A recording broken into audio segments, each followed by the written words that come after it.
कक्षा 9 में संख्या पद्धति और उसमें हम लोग करनी के बारे में पढ़ रहे थे। तो पिछले वीडियो में हम लोग ने करनी का परिमेयकारी गुणांक इसके विषय में पढ़ा था, चर्चा करी थी। तो यहाँ पर ये प्रश्न है, परिमेयकारी गुणांक जो है परिमेयकारी गुणक, ये हमको लिखने हैं सबके। पहला देखिए √15। 15 के हम लोग टुकड़े ऐसे नहीं कर सकते जिससे कोई भी गिनती बाहर है, क्योंकि 15 को हम 3 × 5 लिख सकते हैं और वर्गमूल के निशान से न 3 बाहर आएगा न 5 बाहर आएगा, यानी कि ये √15 ही रहेगा। तो इसको अगर हम √15 से गुणा कर दें तो हमारा उत्तर 15 आएगा, यानी कि पहले वाले का परिमेयकारी गुणांक क्या है, √15। दूसरा क्यूब पर 8√3, यानी 8 कोट की करनी है, 3 लिखा हुआ है। अब यहाँ पर हम लोग जाने कि इसमें हम लोग क्या करेंगे। 8 कोट की करनी है, यानी कि कोई भी गिनती अंदर कितनी बार होनी चाहिए, 8 बार होनी चाहिए, तब वो बाहर आएगी। और अंदर जो 3 है वो कितनी बार है, 1 बार, यानी कि इसको अगर हम 7 बार और गुणा कर दें, 7 का मतलब 3 की घात 7 से अगर और गुणा कर दें तो फिर ये क्या बन जाएगा हमारा कुल मिलाकर 8√3 की घात 7 और 3 की घात 1, 3 की घात 8 बन जाएगा। और 3 की घात 8 वजन बन गया तो 3 बाहर आ जाएगा, यानी कि किस संख्या से हम गुणा करें यहाँ पर, 3। तो इसका परिमेयकारी गुणांक क्या हो जाएगा यहाँ पर, 8√3 की घात 7 या 3 की घात 7/8। तो इसका परिमेयकारी गुणक हो गया हमारा 3 की घात 7/8, या जैसा प्रश्न लिखा था ऐसा ही लिख दें कि 8√3 की घात 7। फिर अगला √16। अब इसमें आप देख रहे हैं 16 के गुणनखंड हो जाएंगे यहाँ पर, √2 2 2 2 2 दूनी 4 दूनी 8 दूनी 16। और यहाँ क्यूब रूट है, यानी कि 3 बार जो 2 लिखा उसमें से 1 2 बाहर आ जाएगा, तो √2। अब इसको किससे गुणा करें, तो √2 है, 1 बार 2 है, 2 बार और हो, यानी कि इसको अगर हम गुणा करें √2 स्क्वायर से, तो इसके गुणा करने से जो है हमारा एक सारी परिमेय संख्या बनेंगी। तो इसका परिमेयकारी गुणक हो जाएगा हमारा √2 स्क्वायर मतलब 4। इसी तरह 48। तो √48 को हम क्या लिखेंगे, √2 × 2 × 2 × 2 × 3। अब वर्गमूल है तो 2 2 के टुकड़ों में से बाहर आ जाएंगी गिनती, यानी एक बार 2 आएगा पहले वाले से, दूसरी बार 2 आएगा दूसरे वाले से, यानी कि 4 बाहर आ जाएगा। अब √3 बचा रहेगा। तो इसको किस संख्या से गुणा करें, तो अगर हम √3 से गुणा कर दें तो ये बाहर हमारा जो है परिमेय संख्या बन जाएगी, इसलिए इसका परिमेयकारी गुणक जो है वो √3 है। फिर √32, इसमें से भी हम देख लें इसी तरह से, √32। सवाल लगाएंगे कैसे, इसी तरह से। तो पहले हम 32 के टुकड़े करके लिख देंगे, 2 × 2 × 2 5 बार, 3 बार के टुकड़ों से बाहर आ जाएगा, तो यानी कि 2 बाहर आ गया, बचा 11 अंदर, √2 स्क्वायर बचा। अब सवाल जब लगाएंगे तो यहाँ पर लिखेंगे अब 2 × √2 स्क्वायर, 2 स्क्वायर बचा रहा, 2 की घात 2। इसको अगर हम गुणा करते हैं √2 से, अगर गुणा कर दें तो √2 की घात 3 हो जाएगा, यानी 2 बाहर आ जाएगा। तो ऐसा करने से जो है हमारा 2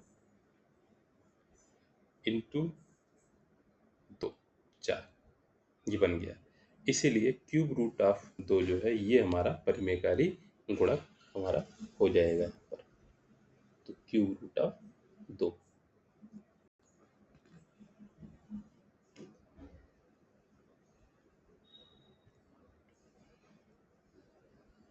तो ये परिमेयकारी गुणक हो गया। अब अगला √25। तो इसको भी देख लें हम लोग, √25।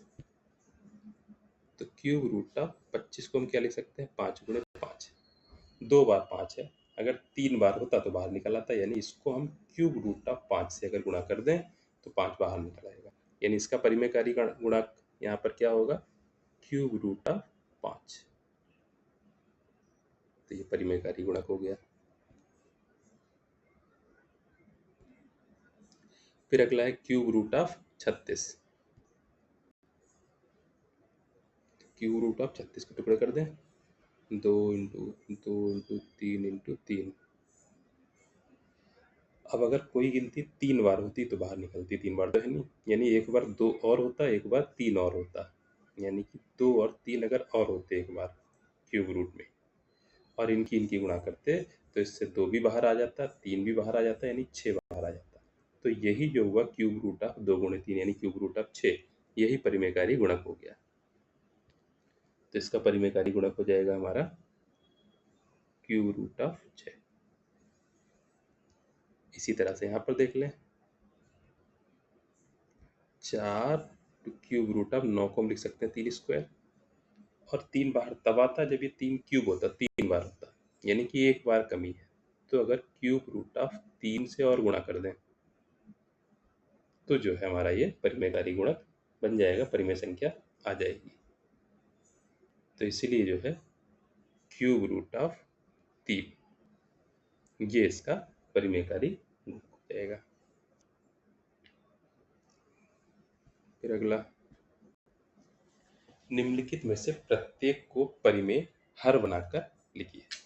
प्रत्येक को परिमेय हर बनाकर, यानी कि हर जो है उसमें करनी वाला निशान नहीं होना चाहिए। तो बहुत आसान है, पहले वाले में क्या करें हम, अंडर रूट 5 से ऊपर अंडर रूट 5 से नीचे गुणा कर दें प्रश्न लिख करके, तो ऊपर क्या बन जाएगा 2 अंडर रूट 5, नीचे क्या बन जाएगा अंडर रूट 5 की गुणा 5, बस हर जो है परिमेय बन गया।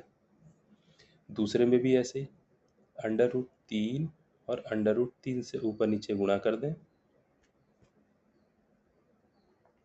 तो क्या बन जाएगा, ऊपर हमारा 6 अंडर रूट 3, नीचे क्या हो जाएगा अंडर रूट 3 की गुणा 3,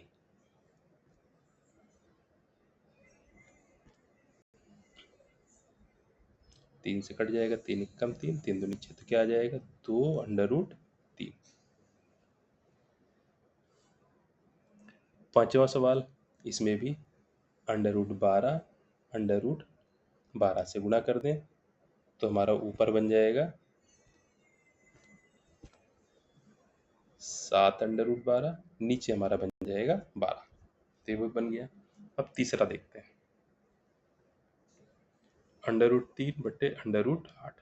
देखिए करना क्या है यहाँ पर, केवल निम्नलिखित में से प्रत्येक को परिमेय हर बनाकर, तो हर हमें परिमेय बनाना है। तो जब हर को परिमेय बनाना है तो बाकी से हमें मतलब नहीं है यहाँ पर।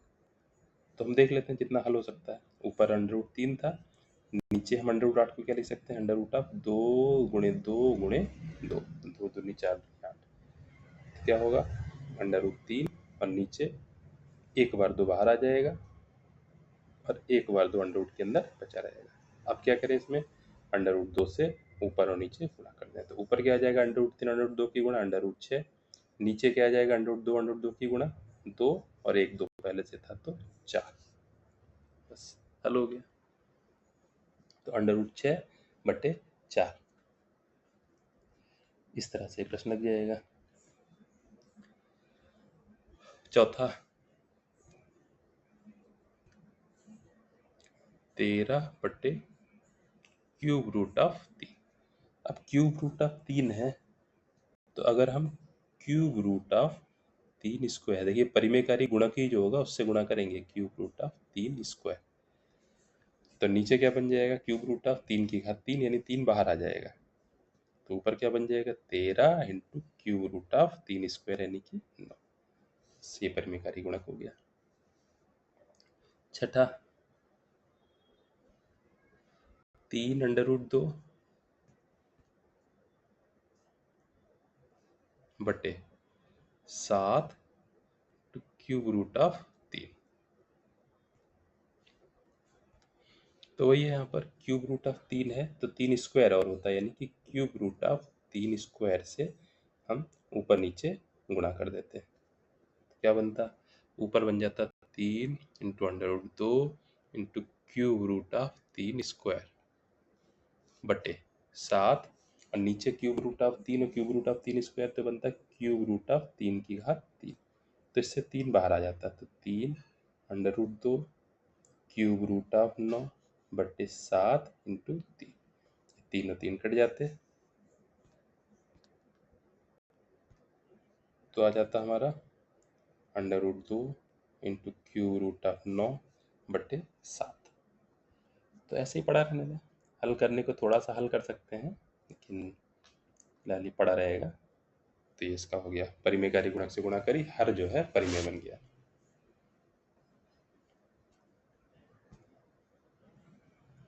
ठीक है, बाकी प्रश्न हम लोग अगले वीडियो में करते हैं।